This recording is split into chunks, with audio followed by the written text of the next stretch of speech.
నీతిమంతుడు కావు. నీ విశ్వాసం బట్టి నీతిమంతుడైన అబ్రహాం విశ్వసించెను, అది ఆయనకి నీతిగా ఎంచబడెను. స్తోత్రం, హల్లెలూయా. క్రైస్తవులందరూ విశ్వాసంతో బ్రతకాలి. ఉదయం లేసి ప్రార్థన చేసుకోవాలి. ఎగ్జామ్ రాసినప్పుడు ముందు నువ్వు ప్రార్థన చేయి, తర్వాత నువ్వు చదువు, తర్వాత ఎగ్జామ్ రాయి.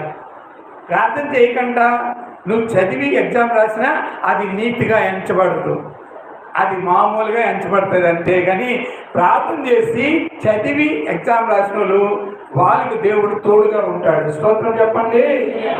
అలాగే ప్రార్థన చేసి నీ పనులు చేస్తే దేవుడు నీకు తోడుగా ఉంటాడని వాగ్దానం చేశాడు. నా యందు విశ్వాసం ఉంచువారి ఎన్నడూ కూడా వారు దిగులు పడదు. దేవునికి స్తోత్రం, హల్లెలూయా. దేవుని బిడ్డలారా, నిజమైన స్నేహితుడు నిన్ను దూరదశలో విడిచిపెట్టడు.